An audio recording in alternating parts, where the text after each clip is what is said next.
হাইকোর্টের বিচারপতি পরিচয় দিয়ে তোলাবাজি, ভাবতে পারছেন? আইএএস অফিসারকে ফোন করে তোলাবাজির অভিযোগ জানতে পেরেই পুলিশের নালিশ হাইকোর্টের রেজিস্ট্রারের।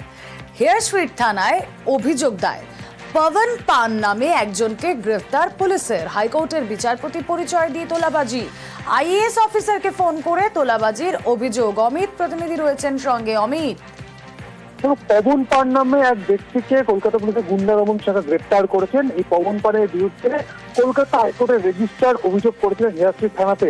এই পবন পান নিজেকে কলকাতা হাইকোর্টের বিচারপতি নাম ভারী বা নিজেকে কলকাতা হাইকোর্টের বিচারপতি পরিচয় দিয়ে সল্টলেকের এক আইএএস অফিসারকে ফোন করে টাকা চেয়েছিলেন বা তোলাবাজি করেছিলেন, এমনটাই কিন্তু অভিযোগ। এবং এরপরে আইএএস অফিসারের সন্দেহ হয়। সন্দেহ হওয়ার পর তিনি কলকাতা হাইকোর্টে যোগাযোগ করেন এবং রেজিস্ট্রারের সাথে তিনি কথা বলেন এবং কথা বলার পর বিষয়টি সামনে আসে এবং রেজিস্ট্রারের তরফে হেয়ার স্ট্রিট থানাতে অভিযোগ দায়ের করা হয় এবং তদন্তে নামে কলকাতা পুলিশের গুন্ডা দমন শাখা। এরপরেই পবন পান নামে এক ব্যক্তিকে গ্রেপ্তার করা হয়েছে। তাকে আজকে ব্যাংশাল কোর্টে পেশ করা হলে 2রা এপ্রিল পর্যন্ত পুলিশ হেফাজতে নির্দেশ দিচ্ছে। সেক্ষেত্রে পুলিশের দাবি না, পুলিশের তরফ থেকে কলকাতা ব্যাংশাল কোর্টে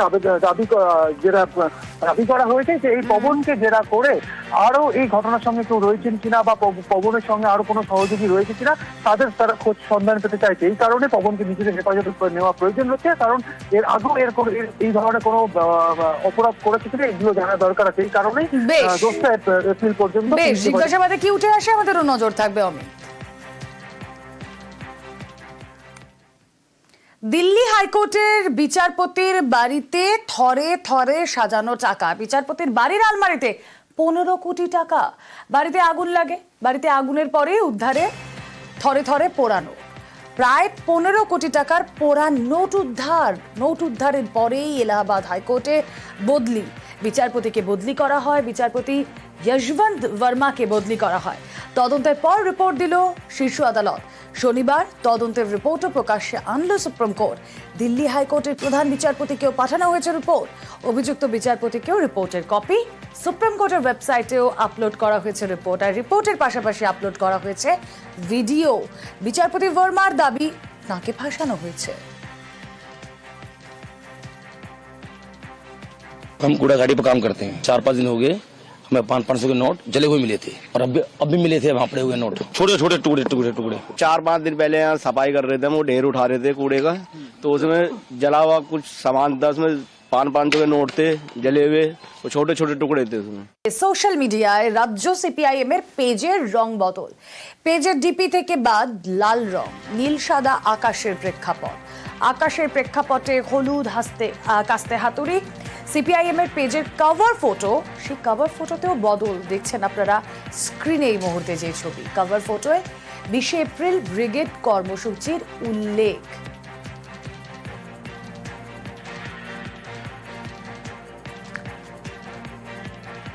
না, এই যে সোশ্যাল মিডিয়ায় যে ছবি কভার ফটো, ব্রিগেড কর্মসূচির ছবি, সেখানে কিন্তু নীল সাদা আকাশ কভার ফটো এবং যে ডিসপ্লে পিকচার রয়েছে সেখানেও না, সেখানে লাল রং বাদ। আর এক্ষেত্রেই সুজন চক্রবর্তী তিনি বলছেন কোনো রং তো কারোর ব্যক্তিগত নয়। নীল রং আর আকাশি এই দুটোর মধ্যে ফারাক যারা বোঝে না তারা কিছু আজে বাজে বগর করছে। আমাদের ডিপি অথবা প্রোফাইল এগুলো তো গত কয়েক বছরে 7-8 বার বদল হয়েছে, সবারই বদল হয়। সেই ক্ষেত্রে কোনো রং কারুর ব্যক্তিগত অধিকার না যে আকাশি রংটা কেউ নিয়েছে। কে রে বাবা আকাশি রং নেবে তুমি? ফলে এসব রঙের রংবাজি যারা করতে চায় তারা আসলে মানুষের হয়ে রংবাজি করতে পারে না, কি মানুষের হয়ে লড়াইতে থাকতে পারে না। আকাশের মধ্যে কাস্তে হাতুড়ি সহ আমাদের সিম্বল, দুনিয়াটাই মানুষের, দুনিয়াটাই লাল ঝান্ডার। আকাশটা মানুষকেই দখল নিতে হবে, গোটা সমাজটা সেইভাবেই চলবে। আবার প্রয়োজনে পরে বদল করবে, এর মধ্যে নতুনত্ব কি আছে? সুজন চক্রবর্তী তার মতো করে ব্যাখ্যা দিয়েছেন। আর বিজেপি নেতা দিলীপ ঘোষ তিনি কিভাবে দেখছেন শুনুন। যদি পরিবর্তন হয়ে থাকে বড় দেরিতে হচ্ছে। রামকৃষ্ণ মত পরমহংস দেবের ছবি লাগানো হচ্ছে, আরো কিছু হচ্ছে, বাঙালি হওয়ার চেষ্টা করছেন কমিউনিস্টরা। তো যদি করলেন তো সময় চলে গেছে, গাছ কাটা হয়ে গেছে, ডগায় জল জেড়ে কি হবে? যাই হোক, চেষ্টা করুন। সিপিআইএম যদিও বলছে যে রং তো কারোর ব্যক্তিগত নয়, যারা রং নিয়ে রাজনীতি করে তারা আসলে মানুষের কাছে মানুষের হয়ে রংবাজিটা করতে পারে না। এই নিয়ে তৃণমূলের কি কটাক্ষ শুনুন। নীলকে সবাই আপন করে নিচ্ছে, 6% লোক আপন করার থেকে বাকি ছিল, সেটা অফিসিয়ালি হয়ে গেল। আর বাকি তো আকাশের কাস্তে এতই ভাসছে। এখন সিপিএম এর মহাশূন্যে ভাসছে, 4 বছর হতে চললো। সুনিতা উইলিয়ামস 9 মাসে পেরেছেন, সিপিএম 5 বছরে পারবে কিনা গ্যারেন্টি নেই। তো যখন তারা বুঝতে পারছে আর 6টা মাস বাকি, তারা অফিসিয়ালি মহাশূন্যে ভেসে থাকার তাদের যে ডিসপ্লে পিকচার সেটা ফাইনালি তারা পেজ থেকে আপলোড করেছে। এবার এক মঞ্চে পদ্ম বিধায়ক এবং ঘাসফুল মেয়র। শিলিগুড়ির ছবি দেখাবো। এক মঞ্চে শঙ্কর ঘোষ এবং গৌতম দেব। উত্তরবঙ্গ পুরোহিত উন্নয়ন সমিতির সম্মেলন ছবি দেখছেন আপনারা, যে সম্মেলনের পাশাপাশি শিলিগুড়ির মেয়র গৌতম দেব এবং সঙ্গে রয়েছেন পদ্ম বিধায়ক শঙ্কর ঘোষ। কথা বলবো, আমাদের প্রতিনিধি পার্থ রয়েছেন সঙ্গে। পার্থ, দেখো সাম্প্রতিক কিন্তু এই ছবি যেমন শহর দেখেনি তেমনি রাজ্যের পাশে দেখে, পাশাপাশি একই মঞ্চের মেয়র গৌতম দেব এবং বিজেপি বিধায়ক শঙ্কর ঘোষ। কোথায় তাদের এক মঞ্চে দেখা গেল। আর উত্তরবঙ্গ পুরোহিত উন্নয়ন সমিতির যেসব বার্ষিক সম্মেলন ছিল শিলিগুড়িতে, সেখানেই কিন্তু এক মঞ্চে দেখা গেল। একেবারে পাশাপাশি দুটি চেয়ারে দুজন বসে আছে। এটাকেও কিন্তু একাধিক অনুষ্ঠানে অন্যান্য বেসরকারি সংস্থা অনুষ্ঠানে দুজনকে আমন্ত্রণ জানালেও কিন্তু কখনো এক মঞ্চে দেখা যায়নি। কিন্তু আজ এই উত্তরবঙ্গ পুরোহিত উন্নয়ন সমিতির সম্মেলনে তাদেরকে দেখা গেল। এই প্রসঙ্গে মেয়র গৌতম দেবের দাবি তাকে আমন্ত্রণ জানানো হয়েছে। বেশ, উত্তরবঙ্গ পুরোহিত উন্নয়ন সমিতির সম্মেলন আর তাতেই পাশাপাশি পদ্ম বিধায়ক এবং ঘাসফুল মেয়র। আমি যাই না, আমি তো এসছি আমার মতো করে প্রোগ্রামে। এখন যারা এখানকার উদ্যোক্তা তারা কাকে ডেকেছে দেখেনি, আমি তো অত খোঁজ নিয়ে ঢুকিনি। আমি মঞ্চে আমি ঢুকছি, আরেকজন ঢুকছেন, আমি আমার মতো বক্তব্য রাখলাম, আমি আমার মতো বক্তব্য রেখে আমি অন্য প্রোগ্রামে যাব। কেন্দ্রীয় সরকারি অনুষ্ঠানে তো আমাদের মেয়র সাহেব উজ্জ্বলভাবে চেয়ারে উপস্থিত থাকেন, কিন্তু রাজ্যের সরকারের কোনো অনুষ্ঠানে সেই সুযোগ আমাদের হয় না। তবে এটা হওয়া উচিত। উনি আমার সিনিয়র লিডার, আমার তো বয়সজনিত কারণেও ওনাকে আমি সবসময় সম্মান করি। এর মধ্যে রাজনীতি খোঁজাটাই অন্যায়। উত্তর দমদম পুরসভা বিরোধী শূন্য, তৃণমূলের যোগ সিপিআইএম কাউন্সিলর সন্ধ্যারানী মণ্ডলের।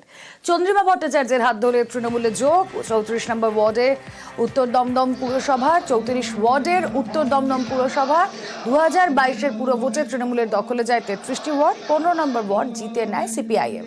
আর 3 বছর ধরে 15 নম্বর ওয়ার্ডের কাউন্সিলর সন্ধ্যারানী মণ্ডল। 3 বছর পর দলবদল। কথা বলবো অনুপ চক্রবর্তী, প্রতিনিধি রয়েছেন সঙ্গে। অনুপ, 34-এর মধ্যে 33টাই তৃণমূলের দখলে চলে যায় 2022-এ, একটাই পড়েছিল সন্ধ্যারানী মণ্ডল। তার কি ব্যাখ্যা তার দলবদলের? বিরোধী শূন্য হলো উত্তর দমদম পৌরসভা। তার কারণ 2022 সালে যখন পৌরসভা ভোট হয়েছিল সেই সময় 34টি ওয়ার্ডের মধ্যে 33টি ওয়ার্ডে কিন্তু তৃণমূল কংগ্রেস একেবারে জয়লাভ করেছিল। একমাত্র 15 নম্বর ওয়ার্ড যেখানে সিপিএম প্রার্থী যিনি হয়েছিল, অর্থাৎ তিনি সন্ধ্যারানী মণ্ডল, তিনি কিন্তু জয়লাভ করেন। এবং আজকে দেখা যায় 15 নম্বর ওয়ার্ডে সেই সিপিএম যিনি কাউন্সিলর ছিলেন সন্ধ্যারানী মণ্ডল, তিনি কিন্তু রাজ্যের যে মন্ত্রী স্থানীয় বিধায়ক চন্দ্রিমা ভট্টাচার্যের হাত ধরে তিনি কিন্তু তৃণমূল কংগ্রেসে যোগ দিলেন। 3 বছর পরে কিন্তু একেবারে তৃণমূলে তিনি যোগ দিলেন এবং তিনি জানালেন দলে থেকে তিনি কিন্তু একেবারে কোন রকম কাজ করতে পারছিল না মানুষের জন্য, সেই কারণে উন্নয়নে তারা অব্যাহত রাখতে তিনি তৃণমূল কংগ্রেস যোগদান করে। রাজ্যের মন্ত্রী চন্দ্রিমা ভট্টাচার্য থেকে উন্নয়নমূলক কাজে বাধা আসছিল, করতে পারছিলেন না, সেই কারণেই তার দল বদল। আমি তৃণমূল কংগ্রেসে যোগদান করতে পেরে সত্যি খুব গর্বিত এবং খুশি। আমি আগামী দিনগুলোতে যাতে সুষ্ঠুভাবে আমার ওয়ার্ডে সুন্দরভাবে কাজ করতে পারি সেটা আমার অঙ্গীকার থাকে। আমি যেই দলের থেকে জিতে এসেছিলাম তাদের দলের মধ্যে একটাই দ্বন্দ্ব, সেটা হচ্ছে সিনিয়র আর জুনিয়র। তো সেই জিনিসটা আমি কোনো রকম ভাবে আপোষে মেনে নিতে পারিনি। তাই যারা আমাকে বাইরে থেকে সহযোগিতা করেছে তৃণমূল কংগ্রেসের সমস্ত কর্মী এবং আমাদের পৌর প্রধান মহাশয়, তাই জন্য আজকে আমি তার সাথে দিদির অনুপ্রেরণায় যোগ।